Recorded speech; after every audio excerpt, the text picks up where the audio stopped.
يشركون صدق اللہ العظیم۔ واجب الاحترام برادر مکرم حضرت علامہ غلام شبیر جامی صاحب، کوارڈینیٹر تحریک منہاج القرآن ضلع دیپال پور، اور قابل صد احترام جناب محترم الحاج ریاض احمد سدیدی صاحب، صدر تحریک منہاج القرآن ضلع دیپال پور، اور قابل صد احترام جناب محترم ضیاء احمد قمر صاحب، ناظم تحریک منہاج القرآن ضلع دیپال پور، اور قابل صد احترام جناب محترم سردار علی وقت صاحب، اور قابل صد احترام جناب محترم حاجی مسعود احمد صاحب، صدر تحریک منہاج القرآن حویلی لکھا، اور دیگر ہمارے سٹیج پر اور پنڈال میں جلوہ افروز جملہ فورم سے تشریف لائے ہوئے جملہ قائدین، ذمہ داران، عہدیداران، وابستگان، السلام علیکم ورحمۃ اللہ وبرکاتہ۔ سب سے پہلے تو میں آج کی اس نشست میں ضلع دیپال پور کے اندر آج 3 شاندار ورکرز کنونشن، جن میں پہلا دیپال پور کی سرزمین پر ہوا، پھر دوسرا بصیر پور میں، اور تیسرا ابھی حویلی لکھا میں ہو رہا ہے۔ ان شاندار پروگراموں کے انعقاد پر اپنی ذری قیادت، جن میں بالخصوص ہمارے الحاج ریاض احمد سدیدی صاحب اور محترم ضیاء احمد قمر صاحب، اور پھر ان کی پوری ٹیم، اور ان کے ساتھ پھر اس ضلع کے کوارڈینیٹر ہمارے محترم علامہ غلام شبیر احمد جامی صاحب۔ ان کو سچی بات ہے کہ اگر کروڑ مرتبہ بھی میں مبارکباد پیش کروں تو میں سمجھتا ہوں کم ہے۔ میں مبارکباد بھی پیش کرتا ہوں اور دعا گو ہوں کہ اللہ رب العزت آپ کی ان کاوشوں کو اپنی بارگاہ میں شرف قبولیت عطا فرمائے، اور پھر بالخصوص حویلی لکھا کی سرزمین پر اس میں یقیناً اس پی پی حلقہ اور حویلی لکھا کے ایریے کے جو ہمارا ساتھی ہیں، ان کا مین رول، جس میں ہمارے محترم حاجی مسعود احمد صاحب اور ان کی پوری ٹیم اور دیگر فورمز، میں ان سب کو آج کے اس شاندار پروگرام کے انعقاد پر مبارکباد بھی پیش کرتا ہوں، اور دعا گو ہوں کہ اللہ رب العزت ان کی اس کاوش کو بھی اپنی بارگاہ میں قبول فرمائے، اور بالخصوص آپ تمام احباب جو اس سردی کے موسم میں اپنے آرام کو چھوڑ کر، گرم بستروں کو چھوڑ کر، مصروفیات کو بالائے طاق رکھتے ہوئے آج کی اس نشست میں تشریف لائے ہیں، میں آپ سب کو مبارکباد بھی پیش کرتا ہوں، دل کی گہرائیوں سے ویلکم بھی کہتا ہوں، خوش آمدید بھی کہتا ہوں، اور دعا گو ہوں کہ باری تعالیٰ آپ کا اٹھنے والا ایک ایک قدم اور ہر لمحہ اپنی بارگاہ میں بطور عبادت قبول فرمائے۔ ایک بات پیش نظر رہنی چاہیے کہ آج کی ہماری یہ سٹنگ کوئی عوامی جلسہ نہیں ہے۔ میں نے اسی لیے حاجی صاحب سے ریکویسٹ کی کہ بجائے اس کے کہ دور لوگ بیٹھیں، یہ جتنے قریب ہو سکے اتنا ہی قریب کر کے ان کو بٹھائیں تاکہ ایک گفتگو کا انداز ہو۔ ابھی بھی جو ساتھی بہت پیچھے بیٹھے ہیں، ہمارے پاس آگے ایک پوری لائن خالی پڑی ہوئی ہے، اگر قریب تشریف لے آئیں گے تو مجھے ان کو دیکھنے میں سہولت ہوگی۔ بالکل پیچھے والے جو ہے نا وہ ساتھی آ جائیں ادھر،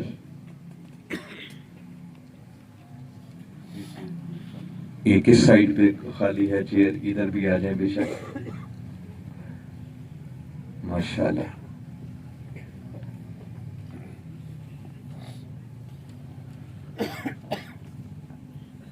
ماشاءاللہ ماشاءاللہ۔ آپ بھی آگے چیئر کریں گے، جو ایک پیچھے رکھ لیا وہ بھی آگے کر لو تاکہ لائن آپ کی مکمل رہے۔ چلے بس یہ ٹھیک ہے۔ تو میں آج آپ سے خطاب نہیں بلکہ چند باتیں کرنا چاہتا ہوں، اس لیے میں نے اتنا کلوز سٹنگ والا ماحول بنایا ہے تاکہ ہم اپنائیت کے ماحول میں بیٹھیں اور بات کریں۔ جہاں آج ہمارے موسٹلی عہدیداران، ذمہ داران اور رفقا ہیں، ابھی مجھے بتایا گیا ہے کہ کچھ ساتھی ہمارے ایسے بھی ہیں جو بالکل تحریک میں نہیں اترے، کو 15-20 کے لگ بھگ ایسے ہمارے ساتھی بھی تشریف لائے ہیں جن کو آگے یوسیز میں ذمہ داریاں دینی ہیں یا دی گئی ہیں، مگر بالکل انہوں نے تحریک منہاج القرآن کو نیولی جوائن کیا ہے۔ تو ساتھیوں کا خیال یہ ہے کہ کچھ ایسا میسج اور پیغام بھی میں آپ کو دوں تاکہ ان کو سمجھ آ سکے کہ منہاج القرآن کیا ہے، ہم کیا چاہتے ہیں، ہماری منزل کیا ہے، اور یہ تحریک یہ جو ایک منظم طریقے سے کام کر رہی ہے تو ہماری منزل مقصود کیا ہے۔ تو میں یہ چند بنیادی چیزیں آج آپ کی خدمت میں عرض کرنے کی کوشش کروں گا۔ آج کی گفتگو کے عنوان کے طور پر جو میں نے ایک آیت کریمہ تلاوت کرنے کا شرف حاصل کیا ہے، یہ سورہ صف قرآن پاک کا 61واں سورہ ہے، اور اس کی آیت نمبر 9 میں نے تلاوت کرنے کا شرف حاصل کیا ہے، جس میں باری تعالیٰ نے ارشاد یہ فرمایا، هو الذی ارسل رسولہ بالہدی ودین الحق لیظہرہ علی الدین کلہ۔ فرمایا اللہ وہ ہے جس نے اپنے رسول مکرم صلی اللہ علیہ وسلم کو ہدایت اور دین حق کے ساتھ مبعوث کیا۔ کیوں بھیجا؟ لیظہرہ علی الدین کلہ، تاکہ اس کا یہ رسول اس دین حق کو دنیا کے سب باطل نظاموں پر غالب کر دے۔ ان باتوں کو بڑی توجہ سے دھیان سے سن کر اپنے من میں جگہ دینا۔ میں کوئی خطاب نہیں کر رہا، میں چند باتیں ہیں جو آپ کے من تک پہنچانا چاہ رہا ہوں۔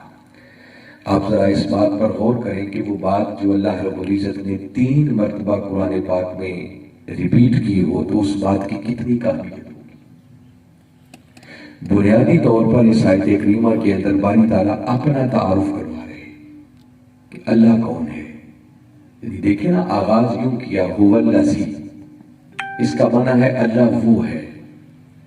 اگر یہاں تک رک کے غور کریں تو جو پہلی بات سمجھ میں آتی ہے وہ یہ کہ باری تعالیٰ آگے بتانا چاہتے ہیں کہ اللہ کون ہے۔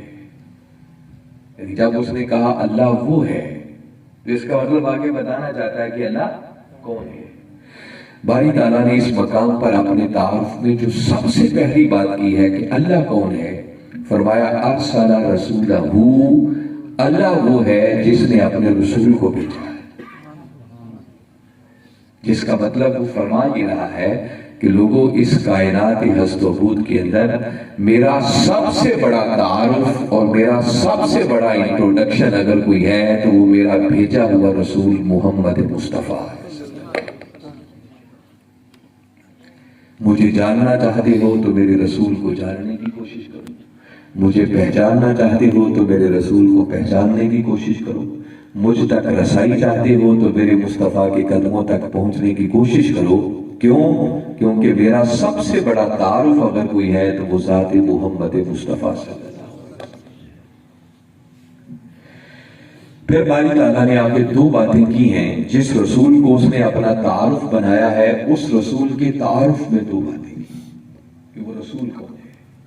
فرمایا اس رسول کی پہلی خوبی تو یہ ہے بالہدی، کہ میں نے خود اپنی بارگاہ سے انہیں ہدایت اور گائیڈ لائن کے ساتھ مزین اور آراستہ کر کے بھیجا، ان کو ہدایت کے ساتھ بھیجا۔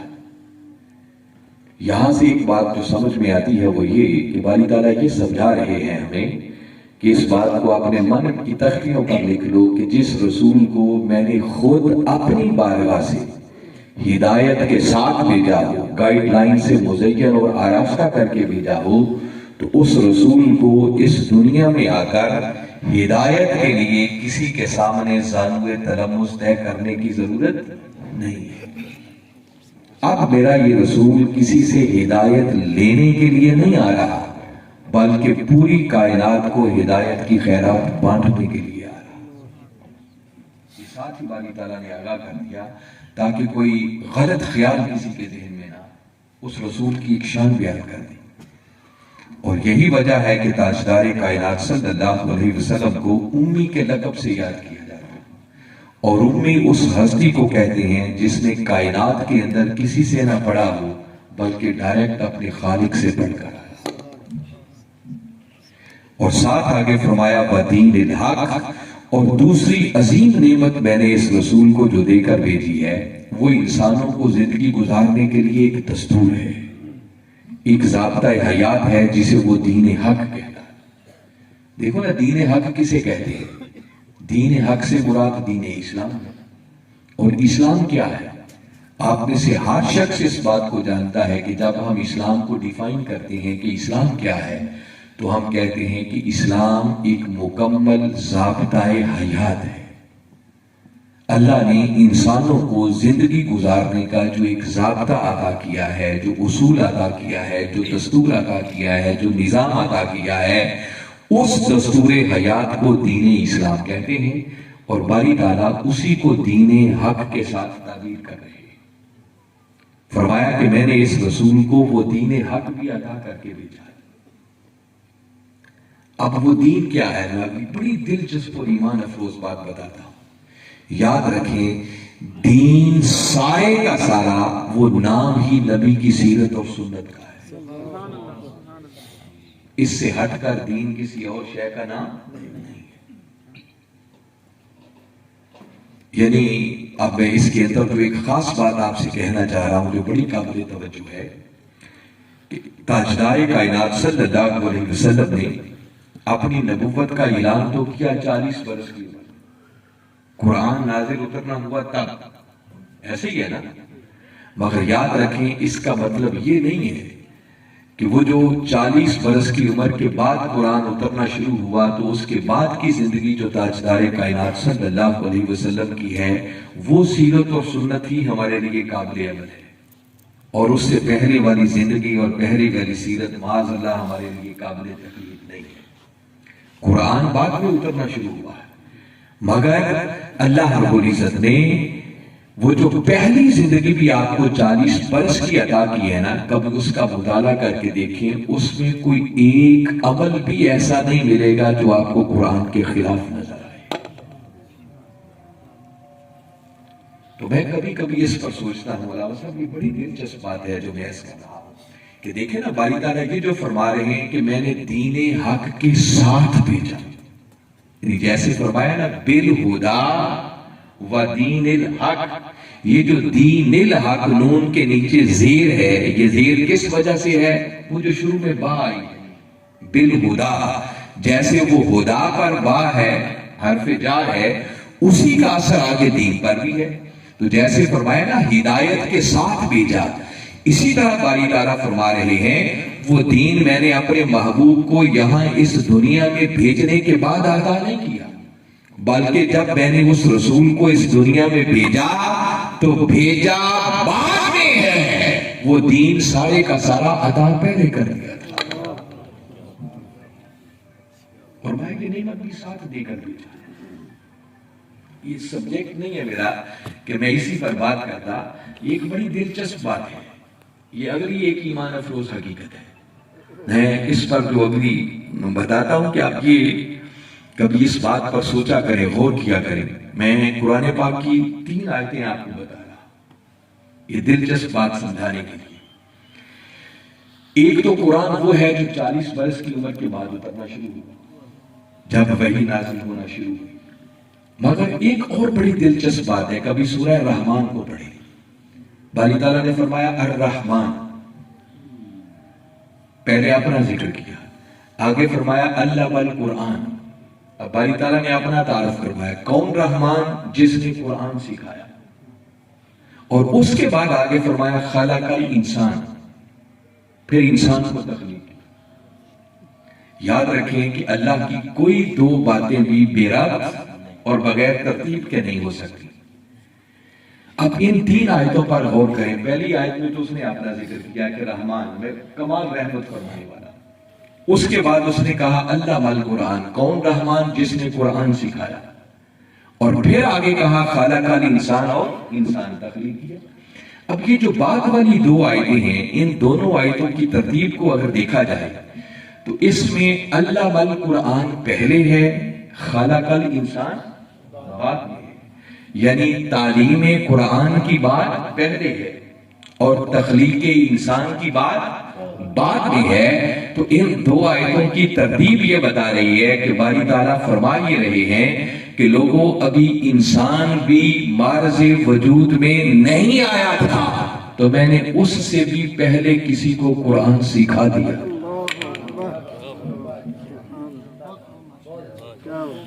بات پلے پڑھ رہی ہے؟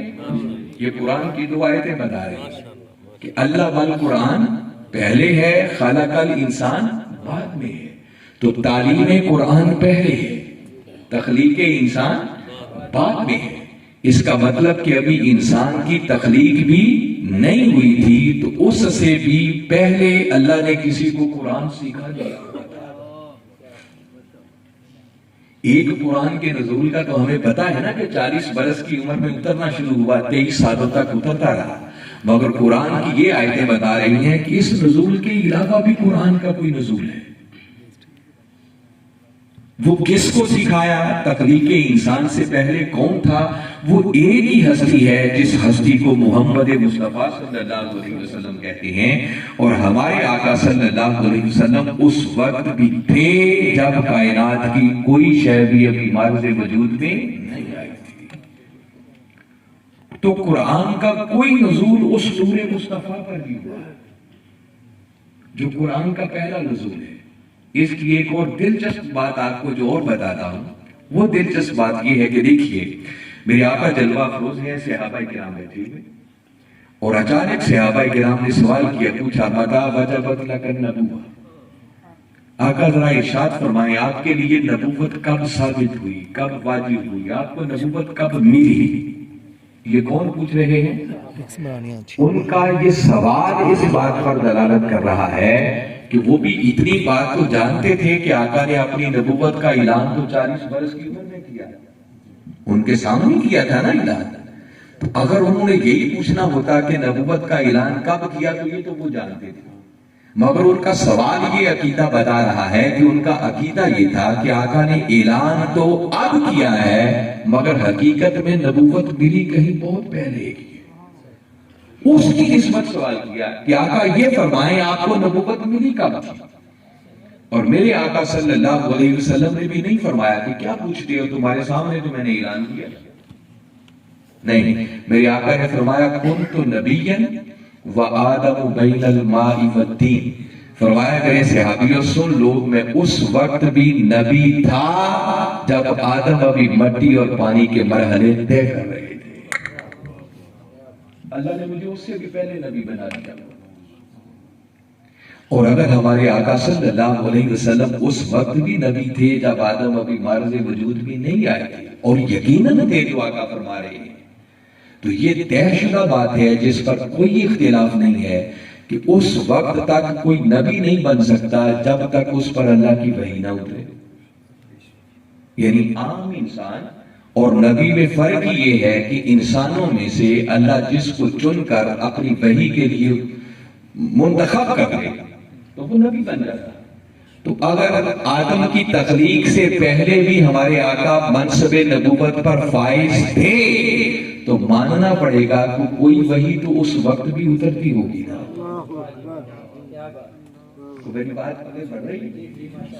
وہ وحی جو اس وقت اترا کرتی تھی بس وہی قرآن کا پہلا نزول تھا. اور وہی باری تعالیٰ فرما رہے ہیں کہ ابھی آدم بھی معرض وجود میں نہیں آئے تھے تو لوگوں میں نے اس سے بھی پہلے قرآن کسی کو سکھا دیا ہوا تھا. اس لیے میں کہتا ہوں کہ اگر دین سارا قرآن ہی ہے اور قرآن کملی والے آقا کی سیرت اور سنت کا نام ہے. کسی نے ام المومنین سے پوچھا تھا نا کہ ام المومنین ذرا فرمائیں ہمارے آقا کی اخلاق کیسے تھے، تو جواب دیتی ہیں کانا خلقہ القرآن. اے پوچھنے والے کیا قرآن پڑھ کے نہیں دیکھا؟ یہ سارے کا سارا قرآن کملی والے آقا کی اداؤں کا نام ہے.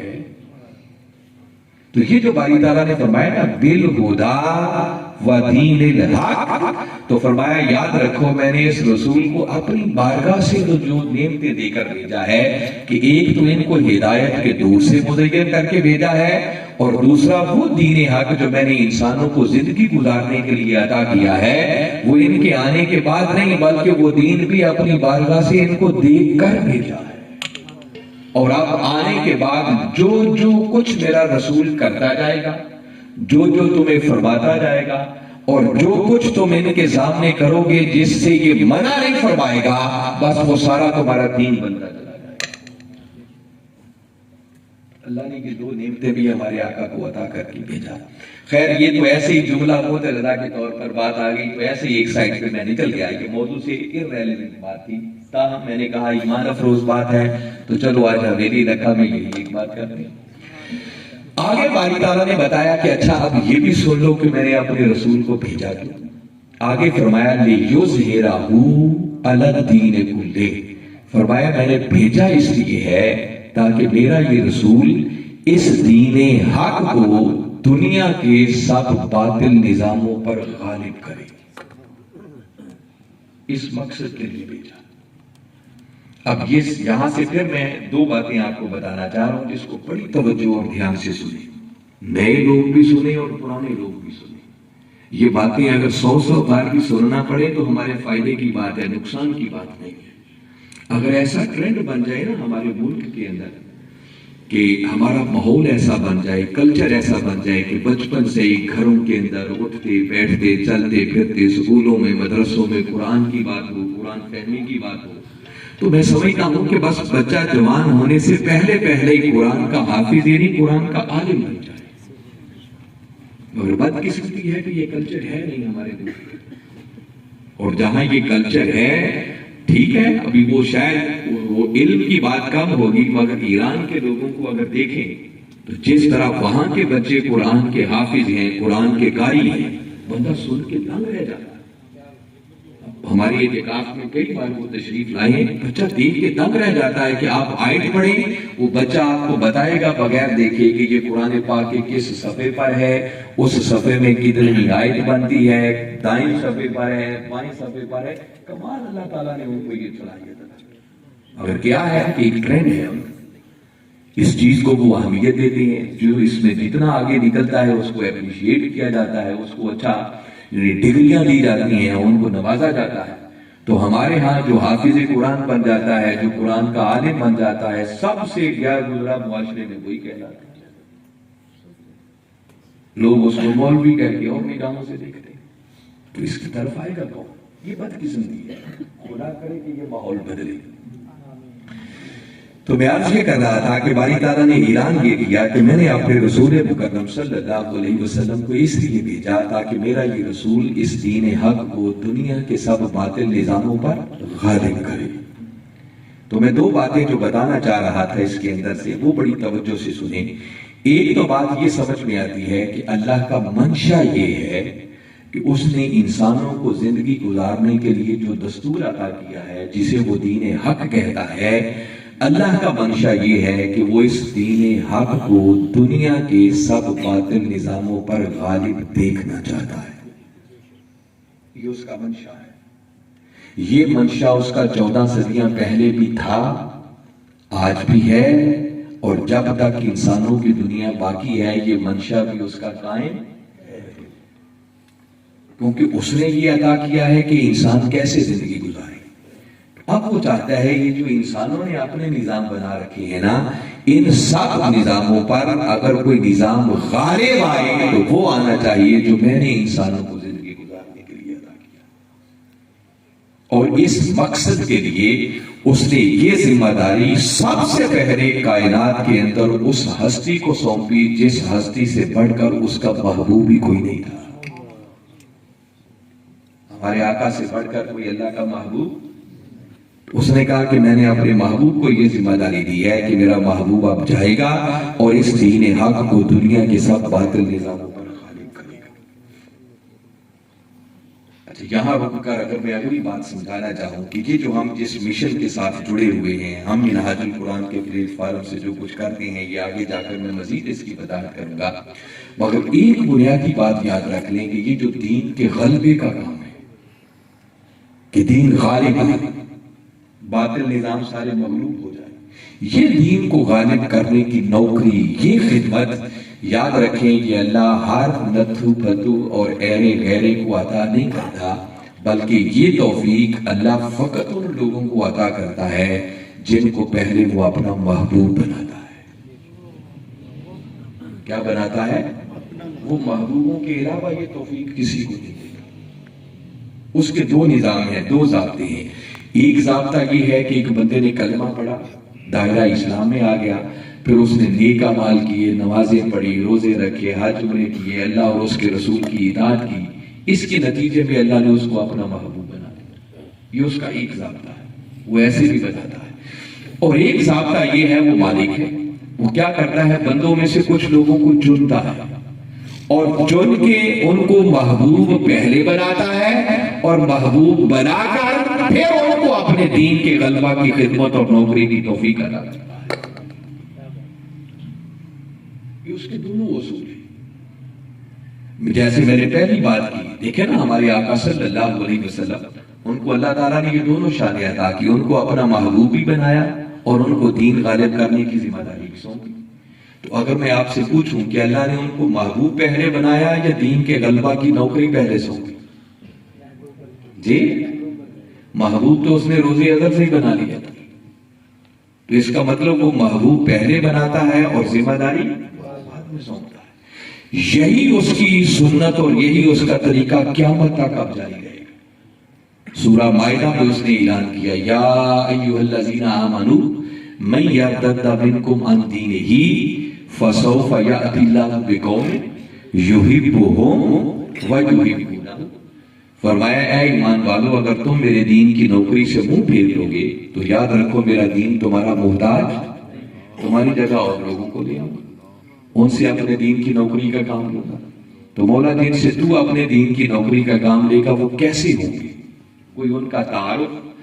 باری تعالیٰ نے ان کے تعارف میں جو پہلے نمبر پر بات کی ہے کہ جن سے میں اپنے دین کی نوکری کا کام لوں گا وہ کیسے ہوں گے، تو فرمایا یحبہم، وہ ایسے ہوں گے کہ اللہ ان سے محبت کرتا ہوگا.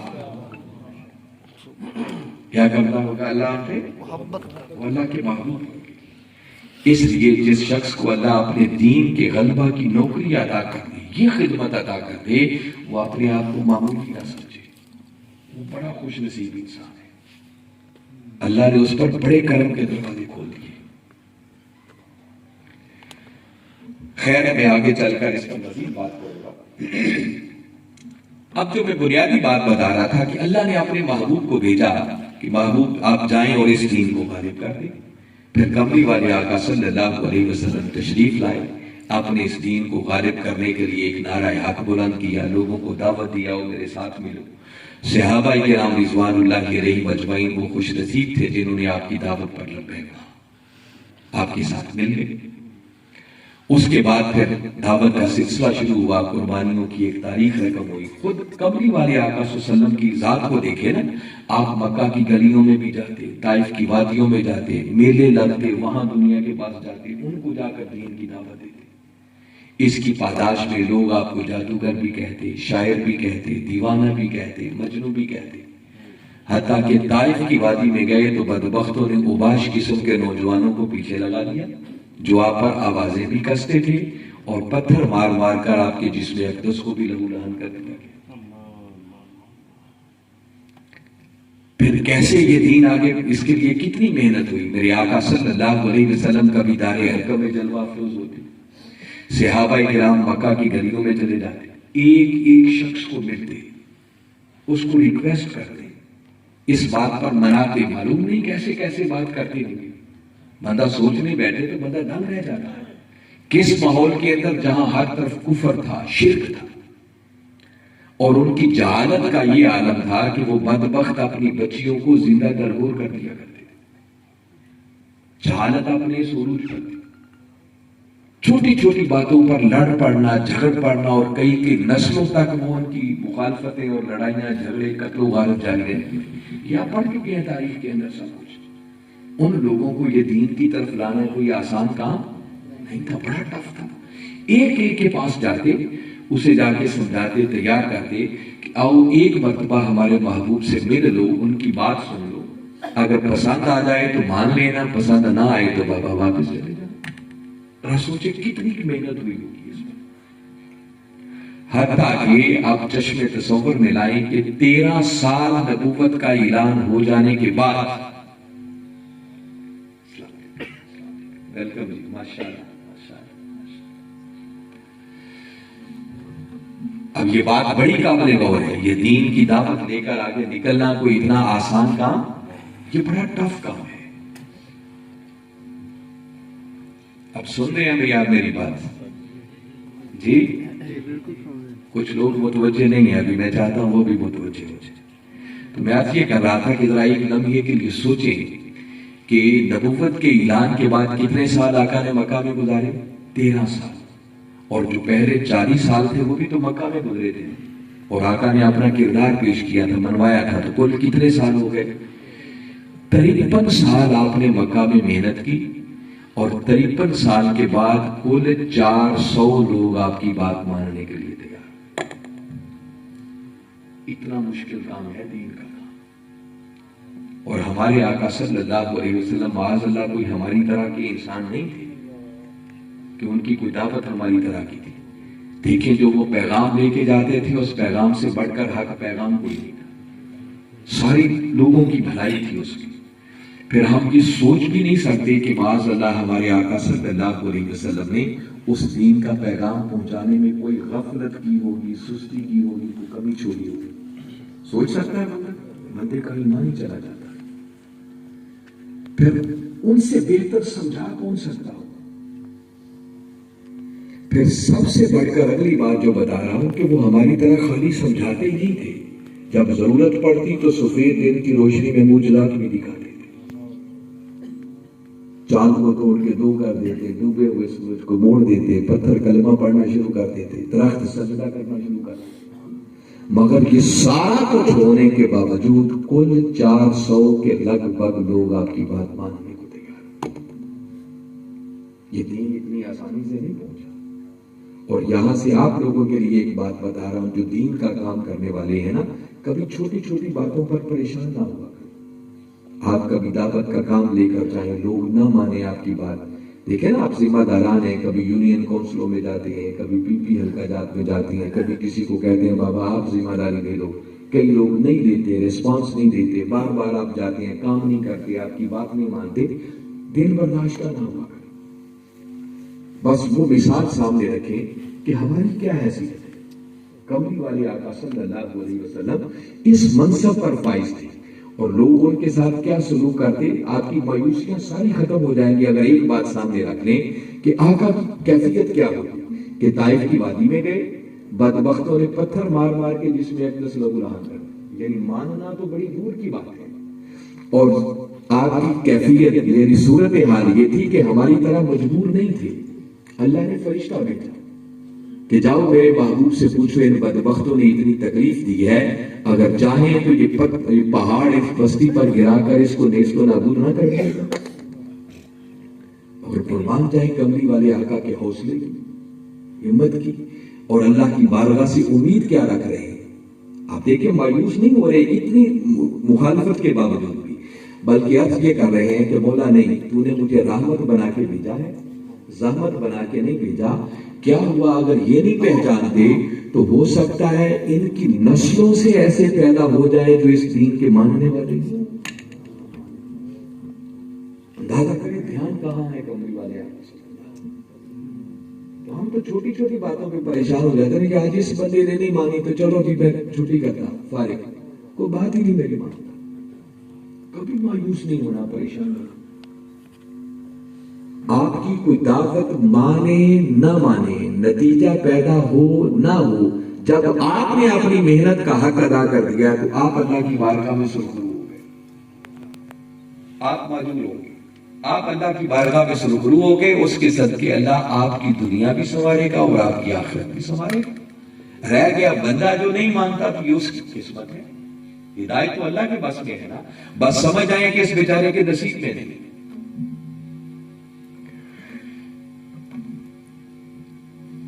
تو میں عرض یہ کر رہا تھا کہ پھر کملی والے آقا صلی اللہ علیہ وسلم مکہ کے بعد ہجرت کر کے مدینہ تشریف لے گئے. پھر وہاں گئے تو پھر جنگوں کا سلسلہ شروع ہو گیا. غزوہ بدر ہے، غزوہ احد ہے، غزوہ خندق ہے. جلیل القدر صحابہ کرام کی شہادتیں ہیں. ہمارے آقا کی خود اپنے دندان مبارک شہید ہوئے، رخسار مبارک زخمی ہوئے.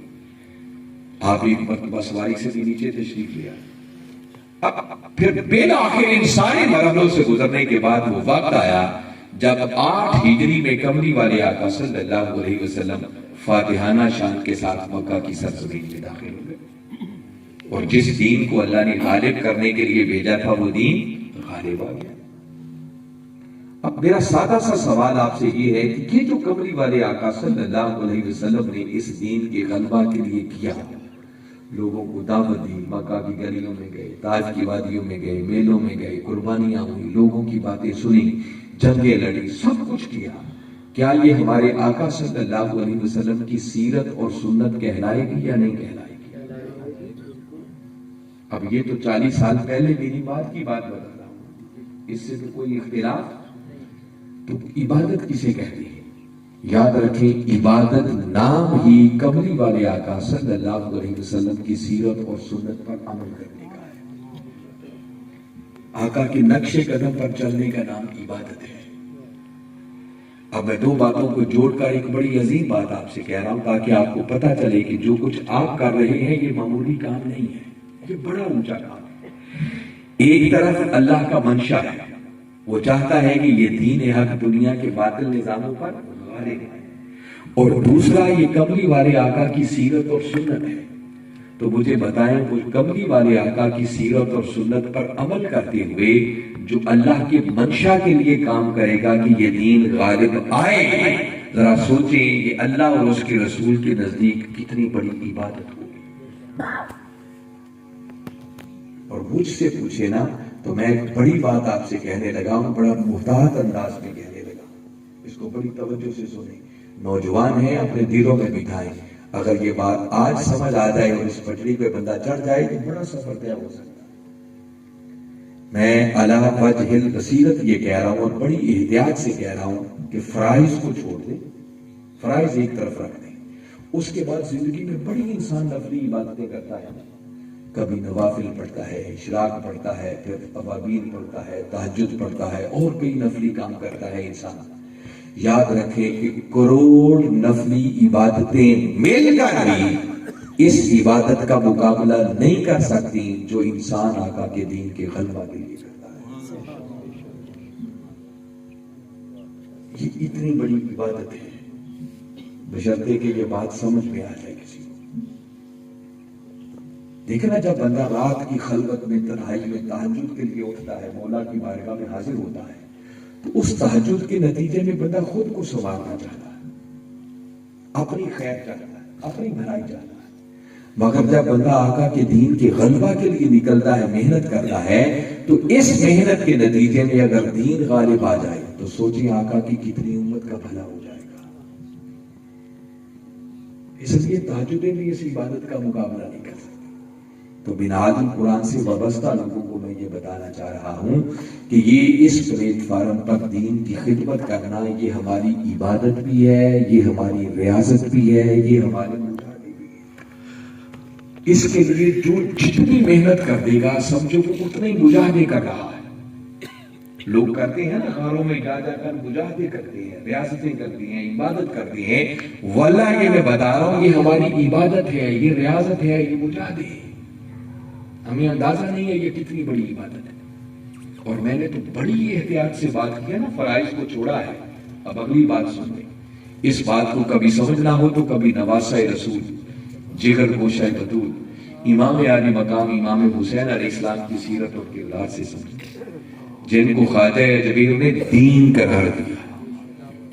کیا قرار دیا ہے؟ وہ کہتے ہیں دین است حسین۔ حسین کسی شخصیت کا نام نہیں ہے، بلکہ دین حسین ہے اور حسین دین ہے۔ وہ حسین جس کو میرے آقا نے جنت کے جوانوں کا سردار قرار دیا ہے، خالی جنتی نہیں کہا، جن کی خاطر آقا نماز کے سجدوں کو لمبا کر دیتے۔ میں صرف ایک بات ان کی بتا رہا ہوں، کہتے ہیں جس دن آپ مکہ سے کربلا روانہ ہوئے ہیں نا، وہ ذی الحج کی 8 تاریخ تھی۔ کتنی تاریخ تھی؟ ذی الحج کی۔ یہ بڑی اہم تاریخ ہے۔ حج کی عبادت کے 5 دن ہیں، 8 ذی الحج سے لے کر 13 ذی الحج، جس میں مناسک حج ادا کیے جاتے ہیں۔ 8 ذی الحج کی صبح اطراف و اکناف سے لوگ مکہ میں جمع ہو رہے تھے کہ حج ادا کریں، اور 8 ذی الحج کی صبح جب حاجی لوگ احرام باندھ کے مینا جا رہے تھے تو نواسہ رسول سر پہ کفن باندھ کے مکہ سے کربلا جا رہے تھے۔ یہ کام کسی عام شخص نے کیا ہوتا تو نظر انداز ہو سکتا تھا، مگر عام انسان نے نہیں، جنتی جوانوں کے سردار نے یہ کام کیا۔ جن کا ایک قدم ہمارے لیے رہنمائی ہے. اب دیکھیں نا، انہوں نے جانا ہی تھا تو حج میں دن کتنے لگ رہے تھے؟ 5. تو حج کر کے چلے جاتے. آپ نے اتنی تاخیر بھی نہیں کی، حج کو مؤخر کر دیا. امام عالی مقام 8 ذی الحج کو مکہ سے کربلا روانہ ہو کر اپنے نانا کی امت کو یہ سمجھانا چاہ رہے ہیں کہ جب میرے نانا کے دین پر بھاری وقت آ جائے، دین پر زوال آ جائے، دین کی قدریں مٹ رہی ہوں، دین اپنا تشخص کھو رہا ہو، تو اس وقت احرام باندھ کر حج کرنا عبادت نہیں ہے. پھر فرات کے کنارے کو خون سے رنگین کرنا یہ اس سے بھی بڑی عبادت ہے. پھر اس دین کے تحفظ کے لیے، دین کی اقامت کے لیے اگر اپنا سارا کنبہ بھی قربان کرنا پڑے تو یہ گھاٹے کا سودا نہیں بلکہ منافع کا سودا ہے. تو میں نے تو بڑی محتاط بات کی، میں نے تو فرائض کو چھوڑ دیا ہے، مگر نواسہ رسول نے تو اس سے بھی اگلی درجہ کا کام کر دیا. اور یاد رکھیں، اس وقت ہم جس دور سے گزر رہے ہیں اس میں ربطی برابر شک کی کوئی گنجائش نہیں ہے کہ اس وقت دین اور امت پر پھر زوال ہے. کیا ہے؟ ہمارے نوجوان بیٹھے ہیں، میں آپ کے ذہنوں تک یہ بات پہنچانا چاہ رہا ہوں. اس زوال کو بیان کرنے کی ہزاروں اسپیکٹس ہیں، مگر میں ایک موٹی سی بات بتاتا ہوں جو جلدی سمجھ میں آتی ہے. ہم نے جس دین کو کلمہ پڑھ کے قبول کیا ہے، اللہ نے اس دین کے لیے آسمانوں سے ایک ہی کتاب نازل کی ہے جسے ہم قرآن کہتے ہیں. مگر آپ ٹھنڈے دل سے کبھی سوچیں بحیثیت امت ہم اپنا جائزہ لیں کہ ہم میں سے کتنے وہ خوش نصیب ہیں جن کو صحیح ڈھنگ کے ساتھ یہ کتاب پڑھنا آتی ہے. انسان کہاں پہنچ گیا ہے، علم کتنی ترقی کر چکا ہے، اور دین سے ہم کتنے دور ہیں کہ ہمیں صحیح تلفظ کے ساتھ وہ قرآن پڑھنا بھی دے دیا. وہ چند صورتیں جو ہر روز ہم نے نماز میں تلاوت کرنا ہوتی ہیں وہ بھی صحیح ڈھنگ سے پڑھنا کوئی نہیں آتی. اس سے بڑا زوال اور کیا ہو سکتا کہ ایک ہی ہماری کتاب ہمیں پڑھنا بھی کوئی نہیں آتی. اور اس سے ایک سٹیپ آگے چلے جائیں کہ جن خوش نصیبوں کو وہ قرآن پڑھنا آتا ہے تو ذرا سوچیں ان میں سے وہ کتنے بچتے ہیں کہ جو پڑھیں تو پھر ان کو سمجھ بھی آتی ہے کہ اس کتاب کے اندر لکھا گیا ہے. تو ذرا چشم تصور میں لائیں کہ جس امت کو، جس قوم کو وہ کتاب پڑھنا کوئی نہیں آتی، جن کو سمجھ کوئی نہیں اس کتاب کے اندر لکھا کیا ہے، تو انہوں نے عمل خواہ کرنا ہے. کیا عمل کریں گے؟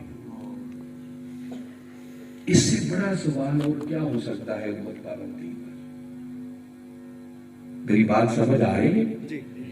میں صحیح کہہ رہا ہوں یا غلط کہہ رہا ہوں؟ ایک ایسا ملک جس میں دین سیکھنے پر کوئی پابندی نہیں ہے، اس ملک میں رہتے ہوئے ہمارا یہ حال ہے. دین سے اس قدر دور ہو چکے ہیں، اس سے بڑا زوال اور کیا ہو سکتا ہے؟ ہم تو یوں سمجھیں کہ وہ جو وراثت میں چند باتیں ہمیں مسئلے مل گئے ہیں نا کہ یہ کرنا ہے، یہ نہیں کرنا، یا کبھی بھولے سے مسجد میں وقت پر چلے گئے تو کوئی امام اور خطیب کی بات ہم نے سن لی، ہم تو صرف ان چند باتوں پر گزارا کر کے جسے کہتے ہیں نا ڈنگ ٹپاؤ، بس زندگی کے دہاڑے پورے کر رہے ہیں.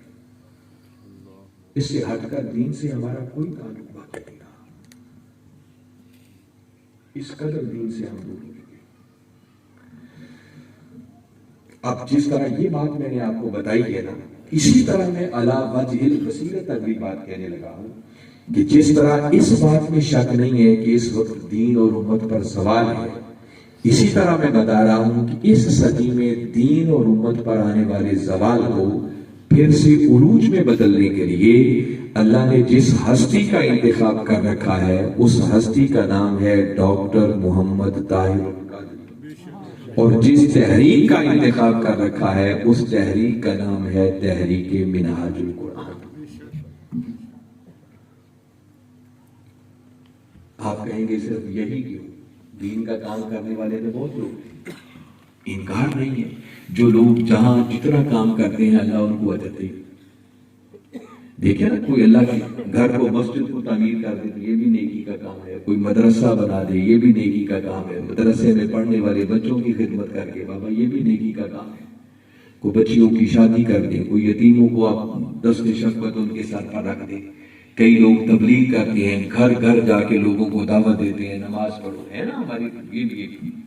مگر یہ سارے کام دین کے ہیں، اللہ اس پر اجر عطا کرے گا مگر ان میں سے کسی کام کے اندر بھی دین کے غلبہ کا کوئی تصور موجود نہیں ہے کہ جس میں کوئی پلاننگ ہو کہ دین کو غالب کیسے کرنا ہے۔ خالی مسجدیں بنانے سے دین غالب نہیں آ سکتا، خالی مدرسے بنانے سے دین غالب نہیں آتا۔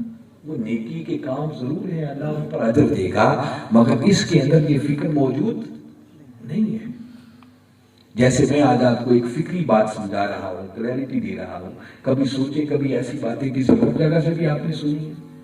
منہاج القرآن اس صدی کے اندر اس فکر کو لوگوں تک پہنچا رہا ہے۔ منہاج القرآن ہمارے وجود میں ہی اس لیے آیا ہے، ہم یہ جتنے باقی کام ہیں ایسا نہیں کہ وہ نہیں کرتے۔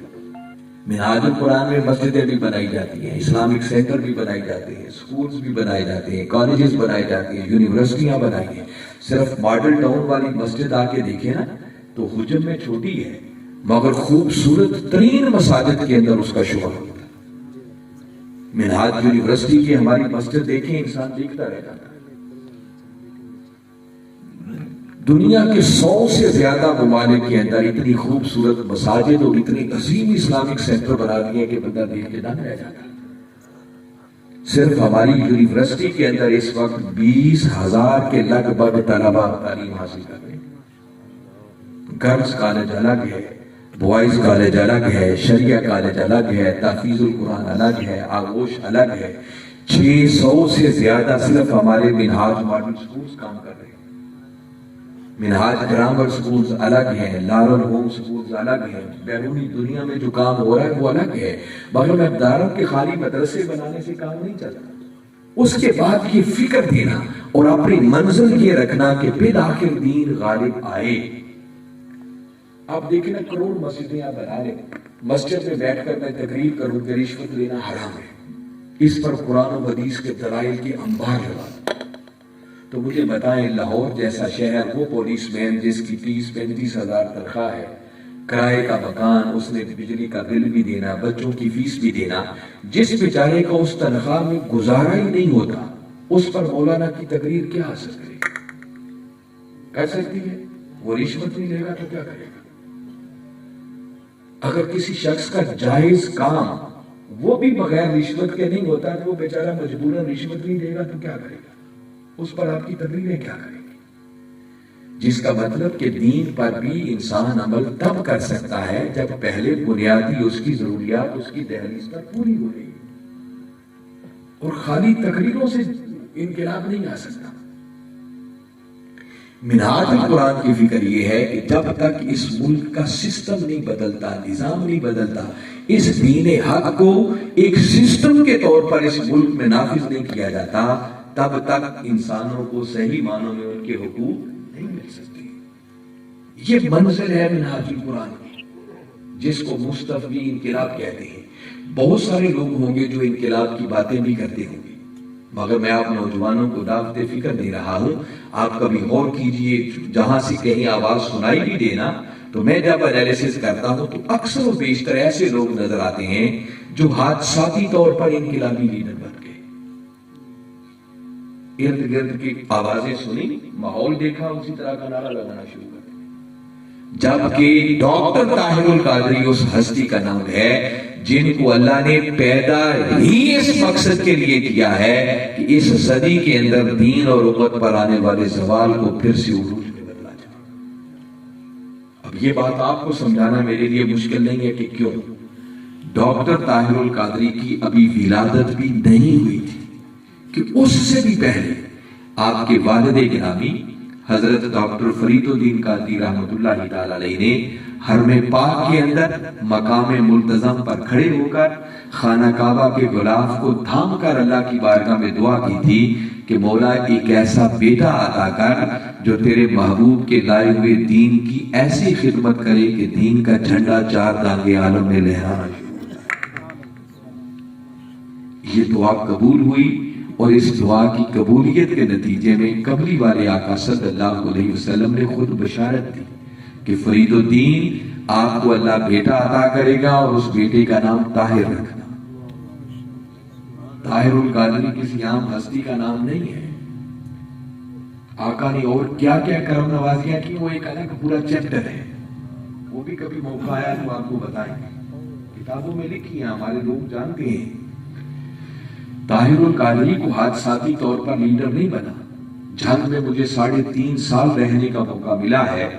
ایسے لوگوں سے بھی مجھے ملاقات کا شرف حاصل ہے جو قبلہ کے بچپن کے ساتھی ہیں۔ وہ بتاتے ہیں کہ قبلہ ابھی پرائمری اسکول میں پڑھتے تھے اور اپنا پرانی عیدگاہ والا جو گھر ہے اس کے کونے پہ ایک پتھر آپ کے دادا جان نے لگایا ہوتا تھا کہ تاکہ ٹریفک نقصان نہ پہنچائے، تو آپ اس پتھر پہ چڑھ جاتے۔ اس عمر میں گلی محلے کے بچے اور آپ کے کلاس فیلوز اکٹھے ہو جاتے اور اس دور میں انقلابی خطاب کرتے اور انہیں مخاطب کر کے کہتے کہ یاد رکھو میں اپنے آقا کے دین کی اتنی خدمت کروں گا، اتنی خدمت کروں گا کہ اس دین کا جھنڈا پوری دنیا پہ لہرائے۔ یہ بچپن میں ایسی بات ہے۔